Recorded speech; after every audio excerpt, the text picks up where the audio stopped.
गणेश जी का जन्म और उनका हाथी का सिर बहुत समय कैलाश कैलावत पर भगवान शिव और माता पार्वती का निवास था। एक दिन माता पार्वती ने सोचा कि जब वे स्नान करें तो कोई उन्हें भीतर न देख पाए। उन्होंने अपने शरीर पर लगे उबटन, हल्दी और चंदन से एक सुंदर बालक की प्रतिमा बनाई और उसमें प्राण फूंक दिए। वह प्रतिमा एक जीवित बालक बन गई। यही बालक गणेश कहलाए। माता पार्वती ने स्नेहपूर्वक उस बालक को पुत्र के रूप में स्वीकार किया और कहा, बेटा, तुम मेरे द्वारपाल हो। जब तक मैं स्नान कर रही हूं तब तक किसी को भी भीतर मत आने देना।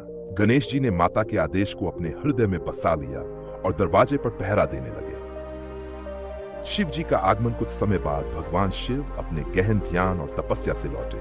वे सीधे अपने कक्ष की ओर बढ़े। तभी द्वार पर खड़े गणेश जी ने उन्हें रोक लिया।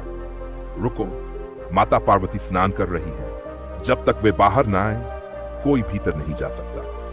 शिव जी ये सुनकर आश्चर्यचकित रह गए।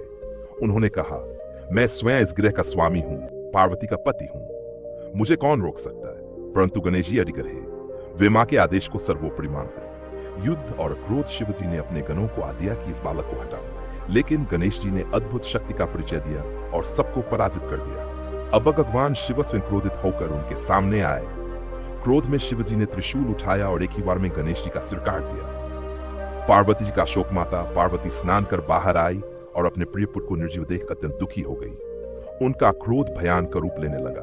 उन्होंने कहा, यदि मेरे पुत्र को जीवित न किया गया तो मैं समस्त सृष्टि का नाश कर दूंगी। देवताओं ने माता को शांत करने का प्रयास किया, लेकिन माता पार्वती का दुख असहनीय था।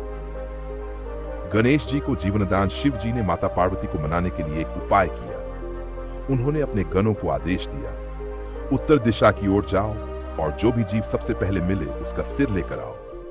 गण तुरंत उत्तर दिशा की ओर दौड़े और वहां उन्हें एक हाथी का बच्चा दिखाई दिया। उन्होंने उसका सिर काटकर लाकर शिव जी के चरणों में रखा। शिव जी ने उस सिर को गणेश जी के धड़ पर स्थापित किया और अपने योग बल से उन्हें पुनः जीवन प्रदान किया। गणेश जी को वरदान, गणेश जी पुनः जीवित होकर खड़े हुए।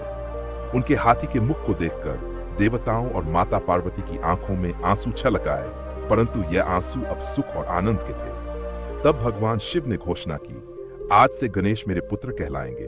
वे देवताओं और मानवों में सबसे प्रिय होंगे। किसी भी शुभ कार्य से पहले इनकी पूजा की जाएगी। गणेश ही विघ्नहर्ता होंगे, सभी बाधाओं को दूर करने वाले। देवताओं ने प्रसन्न होकर गणेश जी की स्तुति की और आशीर्वाद दिया। गणेश जी का महत्व। तब से गणेश जी हाथी के मुख और बालक के शरीर के साथ पूजे जाते हैं।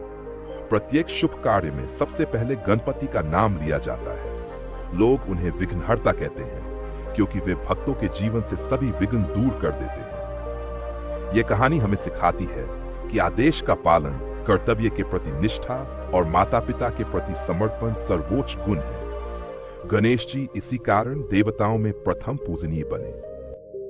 प्यारे मित्रों, अगर आपको यह भक्ति कथा अच्छी लगी हो तो कृपया नीचे कमेंट करके जरूर बताइए कि आपको कैसा लगा। आपका एक छोटा सा कमेंट हमें और भी अच्छी कथाएं, भजन और सत्संग लाने की प्रेरणा देता है। चैनल को सब्सक्राइब जरूर करें ताकि आने वाली और भी सुंदर भक्ति कथाएं और भजन कीर्तन सबसे पहले आप तक पहुंचे।